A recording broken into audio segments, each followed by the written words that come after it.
and welcome to Note Doctors. My name is Paul. My name is Jenn. My name is Ben. And we are your hosts. We are all university music theory instructors who are passionate about music theory and music theory instruction. In this podcast, we will be talking about all things theory with some of the best music theory teachers in the country. If you want to know more about music theory and the most effective and innovative ways to teach it, this is the podcast for you.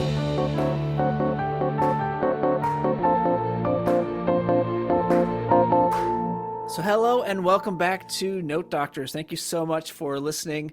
And we have a really cool episode coming up here, and kind of a first of a series of episodes, kind of like what music theory can offer to certain majors. So music ed, we're going to be having other areas like music therapy in coming weeks. But today we're going to be talking about what music ed students need, which I think is a really good conversation to have for us as we're teaching music to multiple different types of students. Before we though get into the conversation, we have some exciting news. Jenn and Ben, it's amazing. We got an email. An email sent to notedoctorspodcast@gmail.com. That's notedoctorspodcast@gmail.com. We got an email from David McDonald. David, thank you so much for reaching out. And he had an awesome tip for assigning homework and the challenge of creating too much homework or busy work. And so I'm just going to actually read this from his email that he sent us, because I think it's really great.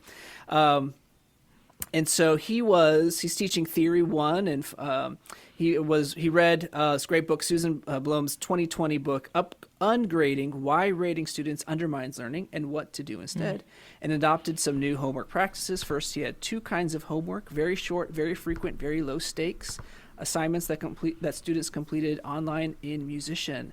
These were short time tasks to practice fluency with fundamentals.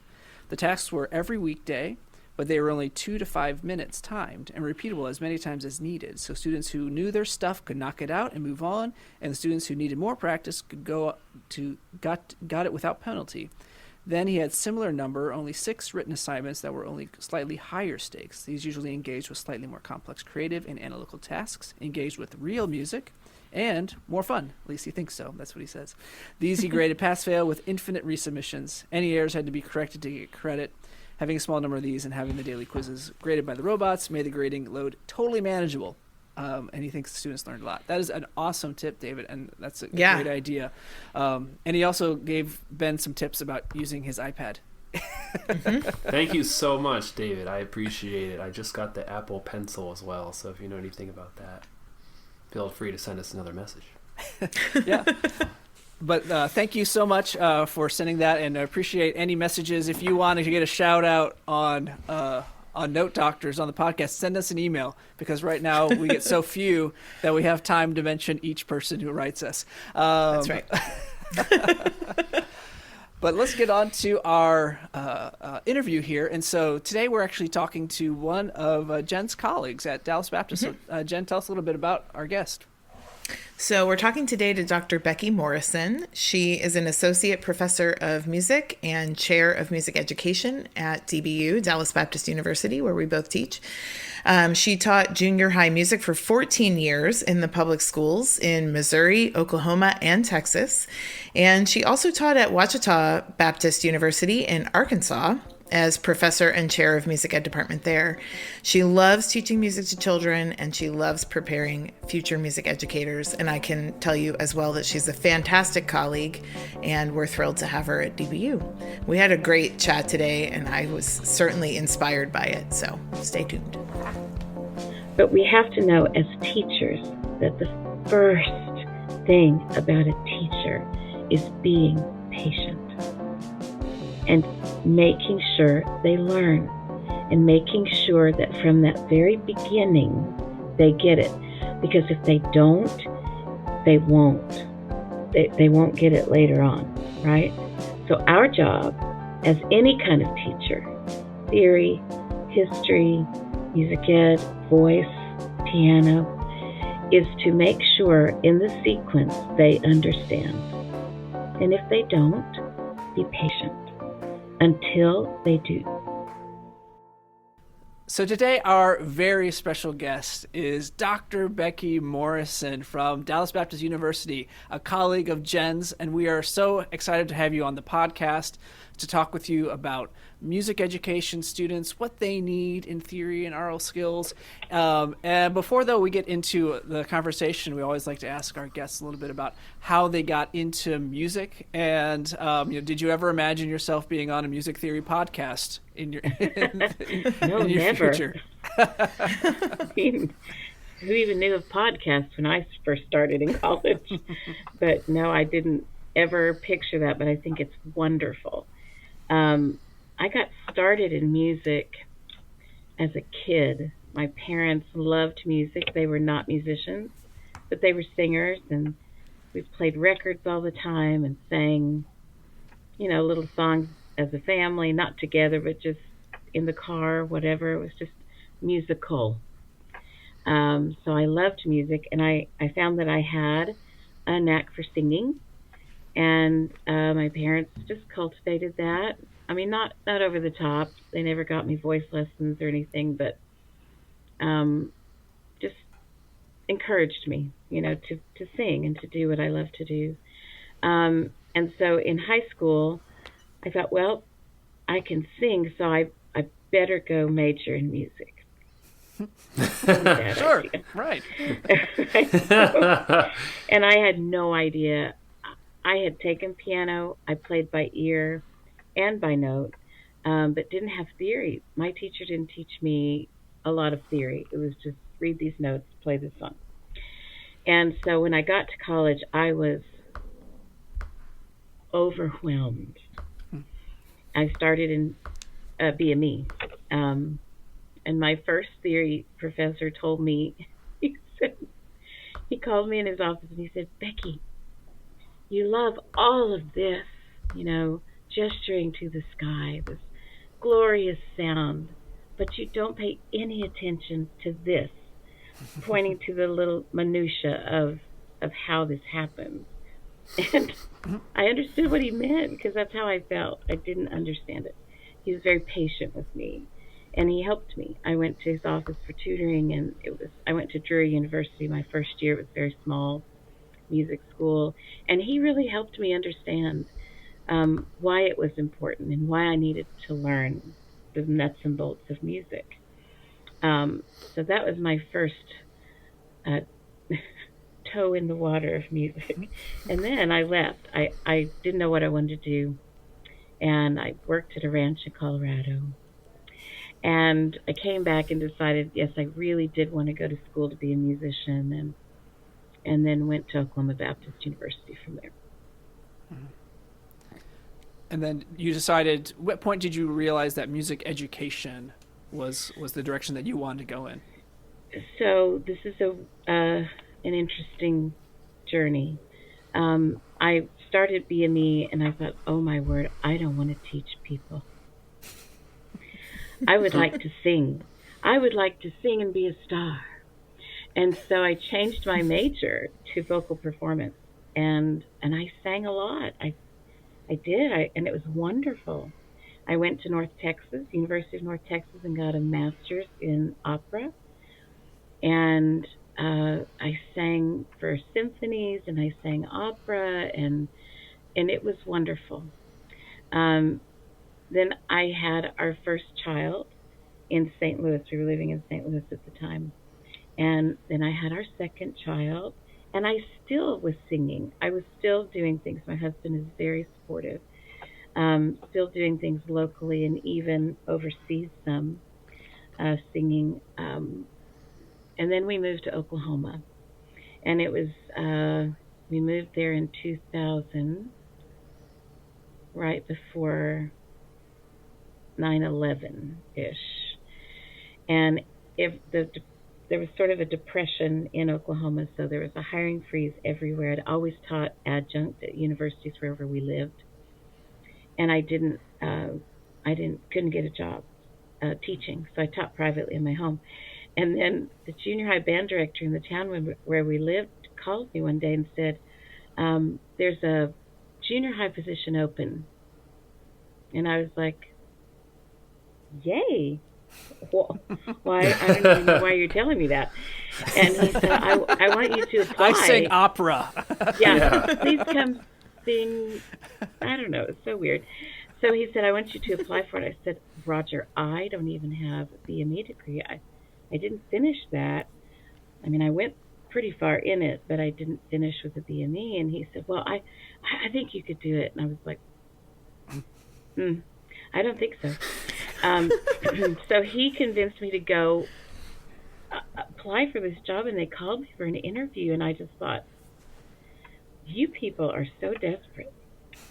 Now, I had done a lot of conducting actually at that point. I had done the Cimarron Opera Cool Kids Opera Camp in Norman through OU. I directed the orchestra and all of that and worked with the singers. And I had done a community children's choir. And I had worked with children's choir in my church for 20 years. So I had a lot of that experience, but I didn't ever equate that with public education. So I went and I applied, and I didn't have a certification, so they kind of put me on the track of alternate cert, but it couldn't happen within the 100 days. And so they asked the teacher to come back. She was just going for a leave of absence. And she said, okay, and they hired me as her assistant that year because I could play the piano, and I fell in love with teaching. And I thought, I really need to do this, And I had already signed up for the test before we found out it was not going to work. So I thought, well, I'll just take it. I passed. And then the next year, that teacher didn't come back, and they hired me. I was certified by then, and they hired me to take that position. So I fell into public education quite serendipitously, but found that I absolutely loved it. And junior high, no less. I don't know, those kids are so weird, and I loved them, and I thought they were hilarious, and they could sing parts, and I just fell in love with it. So that's where I stepped into public education. After that, I thought I need some training, so I went and got Kodai certified. I got a master's in music education at Boston University, and taught for 14 years. When I got my doctorate at OU, it was in voice, because I thought I really would like to go back and teach voice at the university level.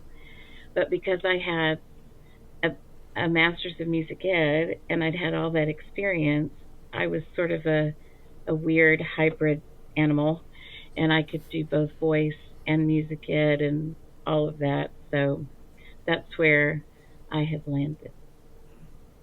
That's what she does for us at DBU. She teaches both private voice and the music ed students.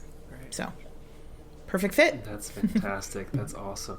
Yeah, I have also master's degree in performance and then undergrad in ed. So like having that kind of crossover, I think has definitely benefited me, and it contributes to my teaching as far as seeing different outcomes and different career paths, that realizing that everyone is not a music theorist for sure.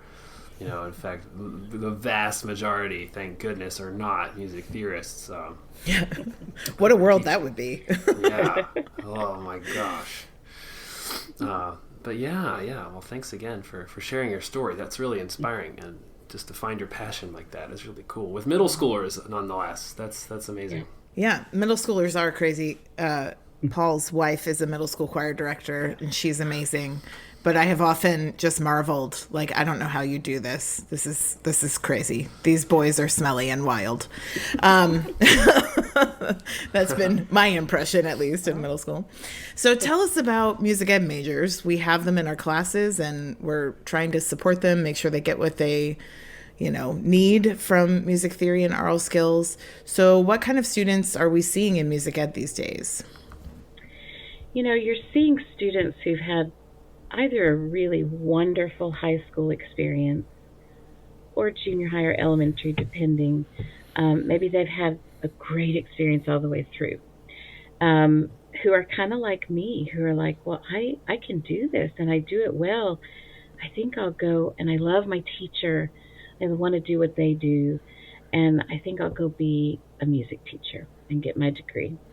Now, with that said, they're coming in, especially now, with much less experience even than I had, because I came in with piano skills. I came in with an ear, just naturally, even though I didn't have all the lingo and the verbiage. So they're coming in to us with a love for music, but not an idea of what it takes to be a music major. And that's a shock, I think. But that's not all of them. I don't mean to say that that's every student that comes through. But they have a love for music somewhere in their past and decide to come and major in music. And they have bright aspirations for what they want to do and who they want to teach based on their own experience, I think. I've been wondering how the type of music education that students are getting the last few years, which has been at times interrupted, definitely disrupted, perhaps at times challenging to do at all. I mean, during March to May of 2020, unless you're really good at making videos, how are you having virtual choir? And so, I wonder how those students come in and what their expectations are for music ed. Do you have any thoughts about that? Well, it's been very hard because really music people are people who music, and very much of the time we do that together, and the pandemic has shut that down. And so experientially, we've got kids that have sat behind a screen and experienced music in that way, kind of. And so it's what they're seeing in the public school is really what we're seeing in the university as well, that they're just 2 steps behind. And so we've got to work to get them up to where they need to be when they come in. And most of them don't know that they're behind because they don't have a frame of reference on what they've missed out on. But you're right, music is so hard to do when we're not together. Even if you're just one-on-one in a voice lesson or a trumpet lesson or whatever, you are limited, right? It's like one-dimensional as opposed to three-dimensional, And I've taught voice online for a lot of students. I used to teach for Liberty, and they're all online. And while you can do some good work, it just feels so incomplete, I have to say, when I talk about music ed majors, that I feel like, and you can agree or disagree with this, of course, everyone is coming in to higher ed from so many different pathways, so many different areas of specialization, choir, not even, even within choir, you have so many different areas of specialization. Even within orchestra, you have so many different areas of specialization. And then also on the back end, a lot of them come into my office and I'll say, what is your end goal with music ed? You could hear any number of things. Some of them just want to do private lessons on cello or something, but somebody else might want to do online teaching, like I've heard that, as like an end goal, and that's a really cool end goal. So it makes our jobs harder in higher education, I think, because we have to take all these students from so many different diverse places and say, okay, what are the skills that they are going to need? What can we do to better prepare all of them to then go pursue all of these diverse pathways at the end? I mean, how do we even start to approach that? That's so hard. Can you even speak to that from your experience? I find that this generation right now, like say 18 to 30, are much more adaptable in so many ways than, say, my generation. So we thought we would go and work for 40 years and have a pension and all of that. Well, that doesn't exist anymore. And so this generation is much more adaptable. They will change their focus. They will go do something else without fear. And I love that about this generation. They think outside the box, and I think that's really great. But you're right, it makes it hard for us. We can't teach traditionally anymore for one track. And we have to sort of begin to really think circumspectly for them. What are your goals? Do you have limitations with that goal? How will you get from here to there? It's a great thing to have, but it's hard for us, I think, in teaching. How do we bring that in? How do we help them know, well, you can do this, you can do that, and you can get a BME and then you can go teach cello, or you can get a BME and then you can go be a recording artist.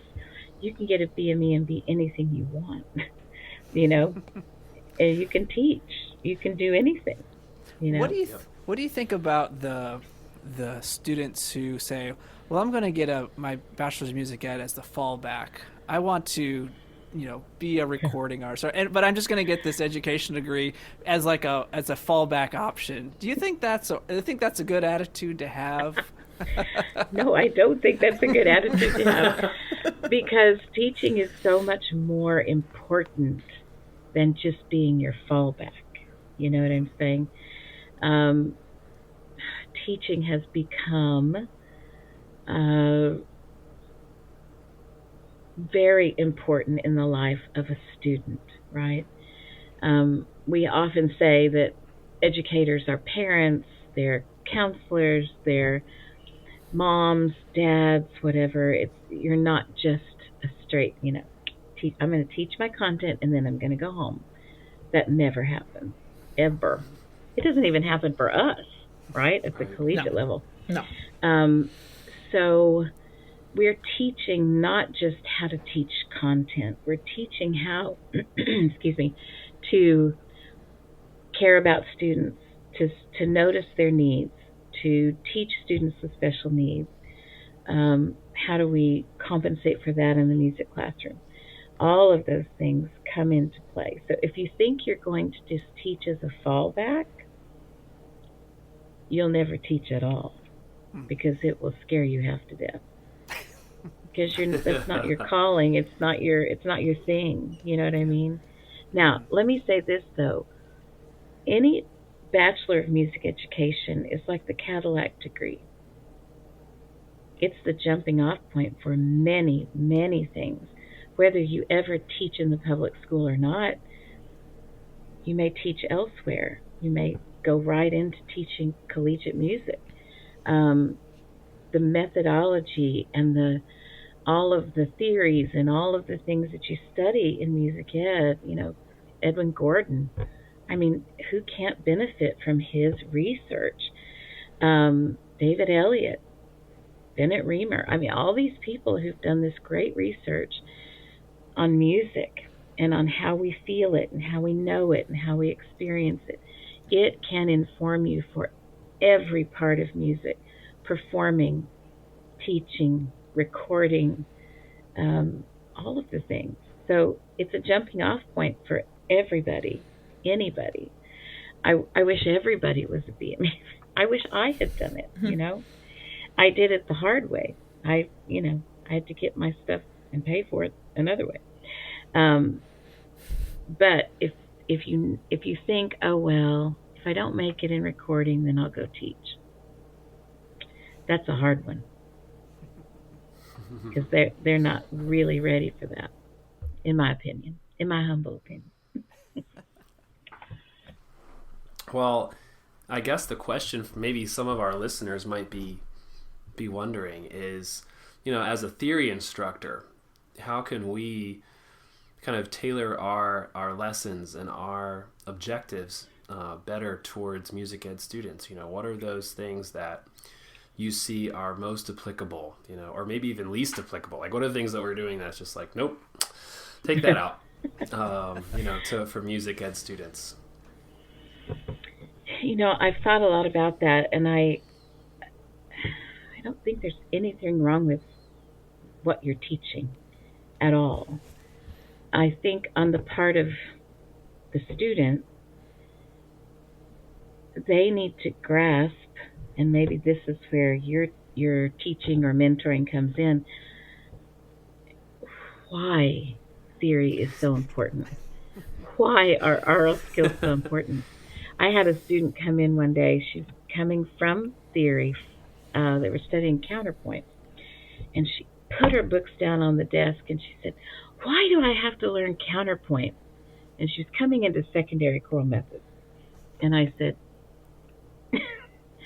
because when you conduct a piece that has a fugue in it, a counterpoint in it, you've got to determine how you're going to treat this voice and how you're going to treat this voice. And how does this come in? Is it retrograde? Is it something that I need to treat differently vocally in a choir piece? How are you going to do a canon? How are you going to do a 2-part canon without sounding like only one part of the song is crescendoing? Because that's what happens in a canon. Inevitably, everybody crescendos on this word, and then it just sounds like it's terrible. So you have to figure out, sorry, being honest, you have to figure out what that means. So music theory and aural skills informs everything you do, everything. So it behooves me as a student to jump in and learn all of it and love all of it. It thrills me to know that I can sit down to maybe an orchestration score, maybe an orchestra score, and I can read it. That's cool. Who can do that? Music majors, right? That I can actually read a clef, that I can actually, I could conduct that because I see where it's headed. I can see all of the chord structure. I could do that. Maybe it's simpler than that. Maybe it's not an orchestra score, but maybe I'm just looking at a 2-part choral anthem, and I'm thinking, okay, I can make my own decision as a conductor on how I want this to sound, what I want to bring out. How does all of music history inform me on this? How does chord structure inform me on how I will treat this piece of music? So, what I think we're missing with music ed kids is how does it all fit together? How do I apply music history, aural skills, music theory, all of the things that I'm learning to my profession and to me as a performer? When I got to North Texas, and Dr. Killam was my theory teacher, and Dr. Grim Thornton was my aural skills teacher. And they were intimidating people to just look at. Dr. Killam she passed away a few years ago, but when she came in, she wore a navy skirt and a navy jacket, and her hair was gray, and it was up in a bun, and she had a limerick every day. That was her. But she was wonderful. And we analyzed Bach chorales out the wazoo. And if I said, well, I think this is secondary dominant leading to, its resolution, whatever it is, and she'd say, well, why do you think that? And I'd have to tell her. Well, most of the time I was wrong, but 1 or 2 times she'd be like, not about secondary dominance, but about something else, maybe a pivot chord or something like that. And she'd say, I'll take it. I can see why you see that. I'll take it. It was the first time in my life that I had a theory teacher where it wasn't so hard and fast, that maybe there was room for interpretation. And I loved that about her. Then when I got to OU, the theory teachers were awesome. And they were like that too. And I thought, so this is not so scary. This is not so hard. I can figure this out. When I took 20th century music theory there, it it opened my eyes to 20th century music, right? 12 tone set, just the atonal, you know, part of what 20th century music is for art music. Um, so I don't know. I don't have any answers for you. I do tell the students, I'm like, delve in, jump in. This is so awesome. Music theory is the best thing you can do for yourself as a musician. Figure it out, learn it, grasp it, immerse yourself. So I do that. I say that. They never believe me. but, That's because the it's theory true. teachers don't Hey, now. follow through on it. Not at DBU. Not a DBU. Of course. Too funny. I think one of the things I was thinking about as you're talking about the why, and connecting with those students is so oftentimes we use music that does not connect to them, like choral music, band music, or especially band music, is rarely used as musical examples in a class, and if they can't see the music that they're playing, in those lessons, it's a problem. So I wonder. We've talked a lot about theory, but I think like aural skills is, as far as sight singing, dictation, ear training, perhaps maybe even more important. I always like to ask my theory pedagogy students at the beginning of the year, what's more important, theory or aural skills, like in their life? Because they're graduate students. They've been out of, theory for a while. Every class, it's always aural skills is more important than, what they learned in theory. So can you talk to us about a little bit about what music ed majors need with their ear training? So music ed majors need, first of all, to know how to tune their own voice. We often will hear, okay, so just take elementary methods for just an example. So I have to teach by rote to the little bitties, right? They don't read music yet. And so I'm teaching by rote. So I have to know, bluebird, bluebird, and they have to sing that back to me. Then I have to know where I'm headed. Through my window. And that sounds really simple to do, but it's not.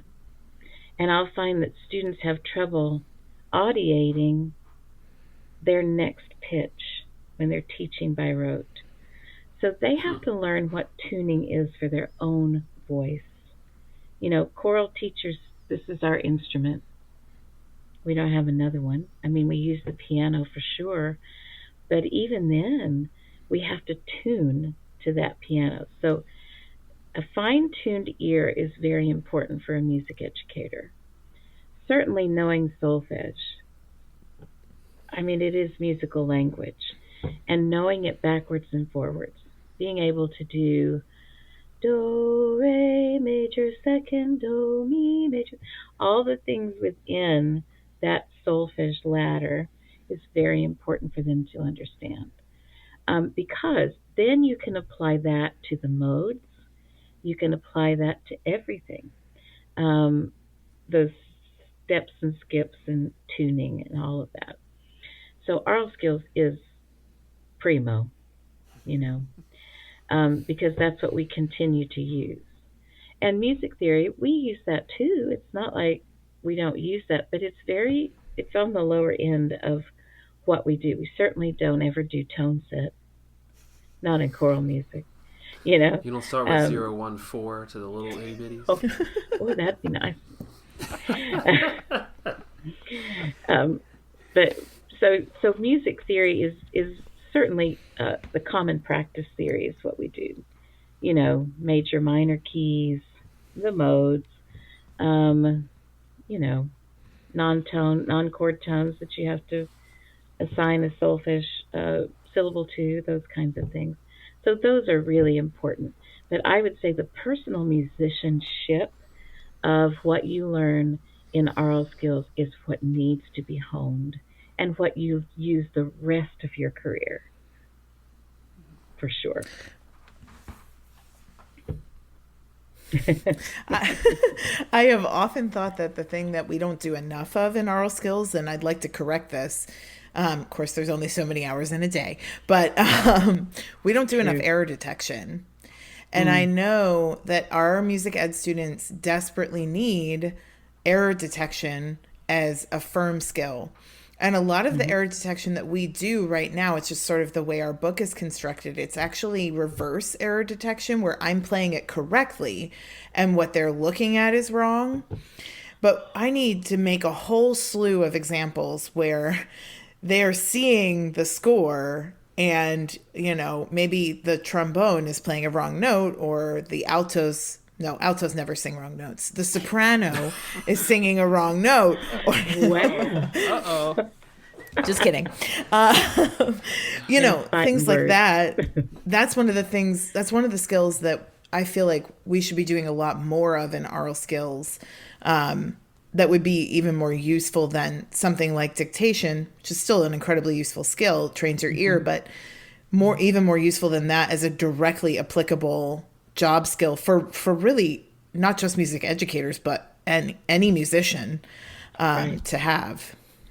So, well, the other part of that, Jen, is that those kinds of questions are on the Texas certification test. Error detection is part of that.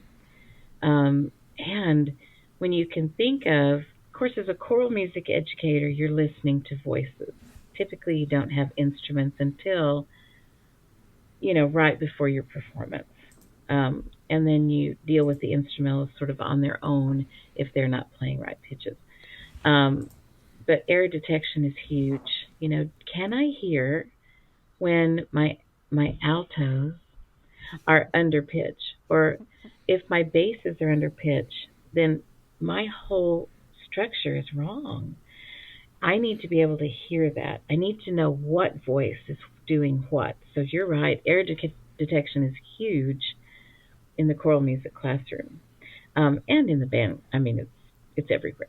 You have to be able to hear it, and in the band, you have to be like, oh, okay, that was the trombones, or that was my clarinet section. They're totally off, So it's something that needs to be probably done more. Sure. Agreed. Yeah, my follow-up was going to be about the hearings. A lot of times we have hearings for singing and sight singing, and a while ago we had kind of mixed in some ensembled singing as part of the hearing. So they would do part of the hearing individually to kind of address this issue. I hope we did, at least, of kind of finding your own voice, tuning your own voice like you were mentioning. But do you think there's another side of that where, as part of their hearing or as part of their unit assessment, let's say, they perform with an ensemble? I think part of the ensemble, things I've heard from ensemble directors are, well, they need to do more in the ensemble. They need to do more performance-oriented activities with each other in small mini peer ensembles. Mm-hmm. What do you feel about that, and like that balance of like individualized assessment versus like a more ensemble or small ensemble assessment? Because I've heard really polarizing views on this, actually, on either side. I mean, I'm not going to say that I have a strong feeling for one more than the other. I think it's all useful. If you have a quartet of singers or a quartet of players, they're very exposed, right? And so they can hear, they can tune. You can tell who's not able to do that, an assessment kind of scenario. And then the large ensemble too, one of the greatest things about a big band or a big choir is that you're musicking all together, you're making that sound all together, you're listening to everything around you, hopefully. You're blending with everybody around you. And that trains the ear too in an informal setting. And they are so useful. If you can pull a quartet out of your choir to test them, do you know this? How are you singing this? What can you do better, right? What makes things go flat? There are two things primarily: lack of breath support and vowel shape. That's what makes tone go flat. So how can we fix that? Or how can the individual go, ooh, I'm not quite on with everybody. What am I doing wrong? All of that is useful. Not one more than the other, in my opinion. Yeah, no, that's the way I feel too. I feel like there's got to be advantages to each side of that, and we have to kind of try to balance that with what we're doing in class, what we're doing with assessment. Kind of the whole package has to be there, if you want to get those outcomes. Right. I will often quiz on a duet in aural skills. I'll give them a couple minutes to prepare together, and then they sing to the class. And man, it does inform you. You learn a lot. There'll be students who are strong, but they'll sing and their duet partner will be completely off, and they are on to the end.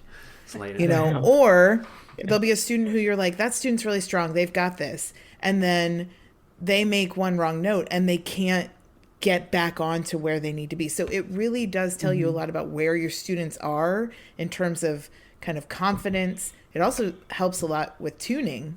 When you're singing by yourself, a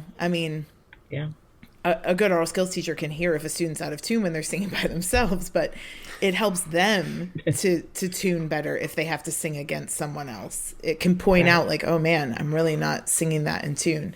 So I do think it's beneficial. It's not on tests usually for me, but I do quiz on it throughout the semester when I teach aural skills. Mm-hmm. Yeah, because tuning can be so much more than just the pitch. It can be the vowel shape. I was singing in church with one of the other sopranos, and I was harmonizing with her. And normally I sing with my wife, who's like an alto. She can belt, and I would sing harmony. And like I know how to harmonize with her and like the vowel shape. And then I'm singing with this other woman, and she's more of a soprano who doesn't really have a belt and has to sing with this really squashed palette, and so she's like spreading everything, and I realized like I have to spread my vowels so I'm in tune with this different singer. And so it's not even a pitch issue, it's more of the vowel shape and modifying that and kind of hearing that, okay, like my thing does not go with this, how do I change that? And I'm the guy who's like, oh, I'll change the way I'm singing. So, but being able to hear that and say, I think that's an interesting skill to be, not just be able to sing in tune, but just sing in tune with another person who's not necessarily in tune, but still, you're working together to kind of make this in tune sound. Yeah. I think of tones, like round, and right in the center is the pitch. You can sing on the underside of that pitch or on the top of that pitch. And it's all the vowel. It's all the vowel at that point. Now, you can have somebody who's really sharp, like a half tone sharp. That's just sharp. But there's that vowel shape that makes it the tone that it is, whatever it is, Not pure, but something different. For sure.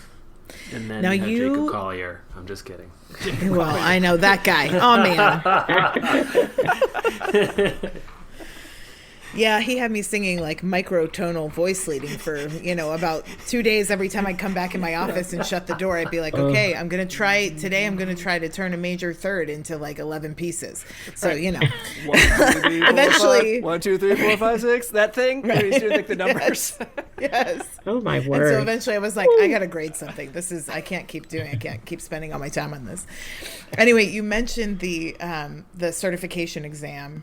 Can you give us a sense of what kinds of things from music theory and aural skills tend to show up on those certification exams? And you've actually done two, right? You would have done one in Oklahoma, but you've also been certified in Texas. Is that right? I did not have to take the test here. Oh, because it transferred. Sure. Well, and they were just like, oh, yeah, you don't have to take it. I don't know. I really wanted to. I thought, I want to see what's on this test. Well, I wish I had, because then I would be more informed. But I do have lots of people who have taken it and who've talked to their students, and Dr. McCullers here would quiz the kids after, what was on it, so we know what to study. So I do know some things. Modes are a big deal on that test. Error detection is also a big deal, not just of notes, but of articulation. Slurs and staccato and all of that. qualities of chords: major, minor, diminished, augmented. So they'll play chords. Is this, what is this? You know, and then chord progressions, right? They'll have to listen and see what the chord progression is. Of course, they always have 4 choices, you know, so they can eliminate quite a bit right away. But then there's nuance, you know, is it a 2/6? Is it a diminished? Is it, you know, is what inversion is it in? You know, fully diminished, half diminished, I don't know. So the quality of the chords is very important on that test, is what I've seen. And they'll ask some, you know, kind of just questions about theory. They'll ask about form, maybe what is a sonata form, what are the parts to a sonata form, and questions about figured bass, some, but it's just a smattering, you know. The first 20 questions are listening, and so they have to know, you know, what does a trio sound like? You know, what instruments are in a trio, in a Bach trio, say, and that kind of stuff. So listening, of course, is on period music, but also they can ask theory questions about that too. And it's just who knows what you'll get, you know, who knows. Yeah, I helped a student prepare a few years ago, and I thought about, there were lots of interval listening and chord listening, as you said, and we don't tend to do as much of those discrete things in aural skills because, I mean, the research shows those discrete things actually don't really help them that much. But as I was helping her prepare, as I was helping her prepare, especially for the chord sounds, it was interesting how, you know, I was like, okay, how do I help her with this? We sang them, we did, you know, all sorts of things like that. And eventually for the 7th chords, what worked was like major 7 she associated with jazz, dominant 7 she could tell was the dominant, minor 7 she was like, that's the one I mean, it sounds like, is it major, is it minor, I don't know. And then half diminished was the Christmas chord to her, and fully diminished was a train whistle. And so I would play these chords and all these inversions, and she'd be like, train whistle, jazz, nebulous. And I had to learn, like, okay, oh, she's right. Yeah, that is a major 7 chord. But I was like, as long as you know what your labels associate with, I guess that's fine. But, you know. Yeah, you can't put train whistle on the test. Right. They're not going to know what that means. Yeah, I've definitely taught it that way and seen tests with my little ways of remembering marked up. Like I teach the minor 7 and talk about star power from the Mario series. And then I'll see on the test like little caricatures of stuff that I've talked about in class, or John Legend or something, you know, major 7s. Yeah, all kinds of that stuff. I think that definitely, for some reason, the proof is in the pudding, because the students are the ones that have told me what has worked in the past with just those isolated sonority drill or something like that, you know, and they'll say, oh yeah, that sounds like whatever tune, and I'm just kind of, okay, well, if that works for you, let's go with it, and, you know, kind of make that part of your way of internalizing this. Yeah. And then you'll see it on the test. Likely. So one of the things about being a theory professor is that you can go to school for many, many years. So many years. With the plan of teaching as your full-time job, and rarely take any music ed classes. Maybe take 1 or 2 pedagogy classes at the end of your doctoral degree. That just drives my wife crazy, who's of course a middle school choir director and knows all these educational things. But honestly, she has been, and probably Ben, who his wife is a teacher as well. It's been kind of like an ace in my back pocket, or I'm not sure what the analogy is, but like if I have questions about education, or like, well, how else could I do this? She has this wealth of information and all this, like, well, have you thought about, this or that, or this theory, or, well, you think about Bloom's taxonomy or Maslow's hierarchy and all these things. And I'm like, well, what is that? And, I'm like, right. And so, as a music educator, what kind of advice would you give to, and maybe it can be really general because it's not about the content. It's about how to be a good teacher. We have music theory people who need to know how to be a good teacher. How do you do that? And can you tell us that in like 5 minutes? Oh, gee. Sure. This is what I tell my college students, and I think it works all the way up. Please do not unload all of your educational prowess on a 5-year-old. When you go into the music classroom, you meet them where they are, and you start there and go incrementally, sequentially throughout the content. Pausing when they don't understand, and teaching again, because that's what teachers do. I would say, and we all have doctorates, right? So I think we've all experienced this.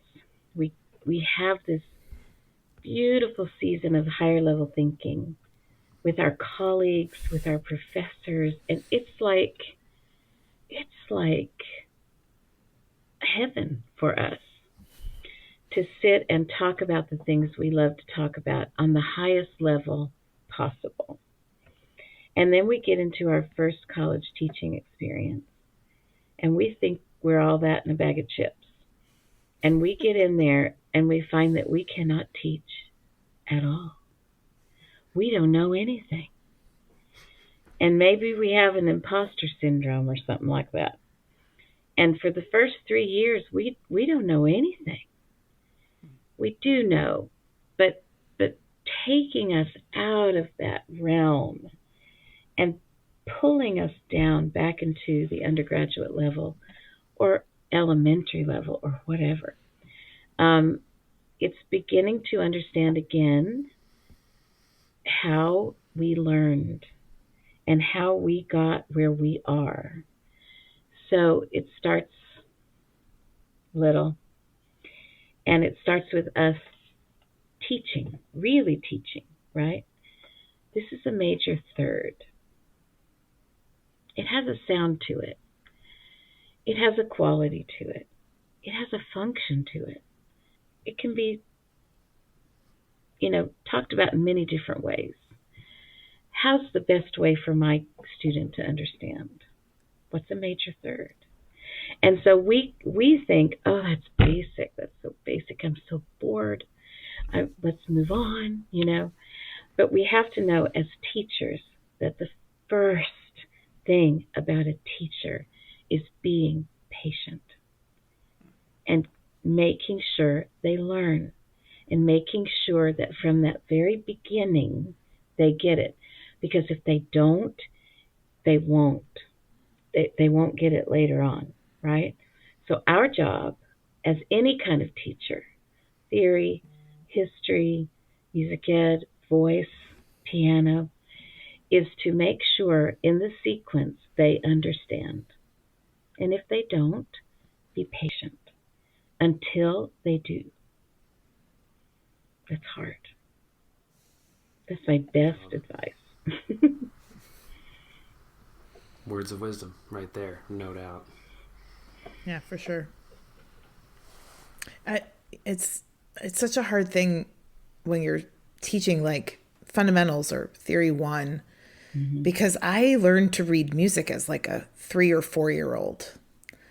And so I can't even, I have not had the experience of being in fundamentals, never having read bass clef in my life at 18 years old. So yeah, I really appreciate, there is sometimes a feeling to us of like, this is, come on, why don't you have it? But they are processing so much information just to tell you that note is a D flat or whatever, So patience is key for sure. It's not a fun quality. No. But it is necessary. Yeah, and meeting them where they are, that just makes me think of last semester, because we all come back to school, and for example, we have Theory 3, which was the continuation of an online Theory 1 and an online Theory 2, or a Zoom Theory 1 and a Zoom Theory 2, and if you thought of that as this is going to be your normal quote-unquote Theory 3, then that was just a vast, misstatement for any of us that I think were teaching a continuation of what was last year's, Zoom class or online class modules central. Yeah. Yeah. So yeah. And pandemic has changed so many things, but it's brought some really great things to light as well. How creative can we be? And then when they come back and they're behind in so many ways, right? So I was teaching in Pasadena before I came here, teaching junior high, and we noticed that they weren't 7th and 8th graders. Really, they were 6th and 7th graders. So we had to really back that up and figure out how to teach at that level and how to bring them forward to the place they needed to be for their next grade level. And I think we're all experiencing that a senior was really more like a junior, emotionally, even, well, experientially for sure, and maybe even educationally. So we have to be creative. And I think that's given us a good dose of, how can we do that? We got to try. We got to do it. So let's get after it. It's been a good thing, I think. Yeah. So is it rapid fire time? Yeah, I mean, this has been a treat, and I feel very inspired to have patience with my students.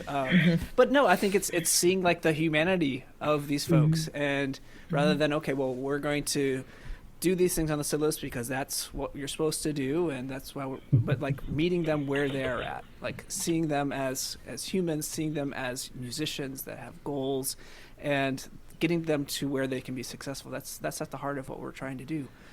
So right. Let's get to some rapid fire. I think I think you're the most nervous about this section, right, Becky? I didn't tell you this, but I will tell you that theory did not come naturally for me. It wasn't like I walked out of the forest and could just do it. We're not going to quiz you. Don't worry. No quizzes. It's not the goal of rapid fire. No. All right. Okay. Well, I think I can go. All right. So this I'm asking you because you are in public education, choir background.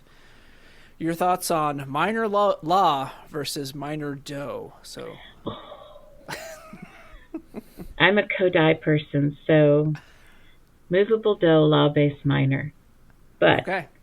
I see the need for fixed do. I do. I think it's a great thing. But when you're teaching children, movable do, law-based minor. Sounds good. I can get behind that. Fair enough. Yep. All right, I'll go next.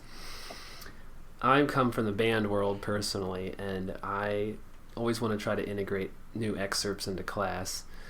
So coming from the choral literature background, what is one of your favorite, excerpts that you've taught, or one excerpt that, you would say, in Theory 1, if my professor would have played this, it would have really sucked me in that day?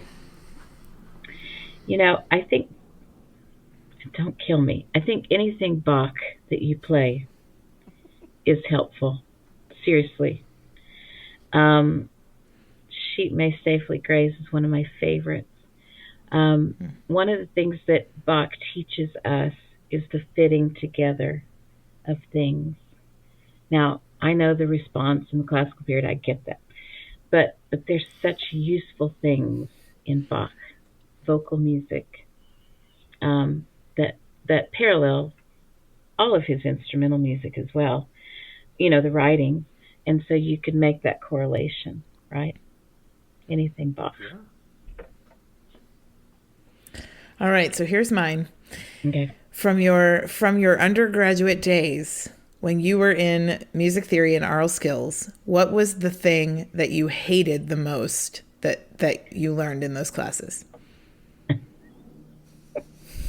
All of it. No. We're cutting that from the podcast. Because I didn't have any musical language, okay, like I didn't know solfege, I didn't know numbers. So every time it came around in that Ottman book, because that's what we used for sight singing, I didn't know what to do. I would be like, la, la, la. I did la. I mean, so Movable law. movable law. All over the place law is what I did. Now, I could read it because I had been a pianist. I played the piano for so long. When I got to college, I'd played the piano from second grade. So I knew the intervals, and I knew what they sounded like in my ear. But then making that transfer to a syllable, I didn't know how to do that. And they were like, oh, just use anything you want. I wish they had said, let's use numbers or let's use solfa, and let me teach you how to do that. I wish they had done that. That would have been so helpful to me. That's what I hated most, though. Public sight reading on law. There you go. That's fair. That is fair.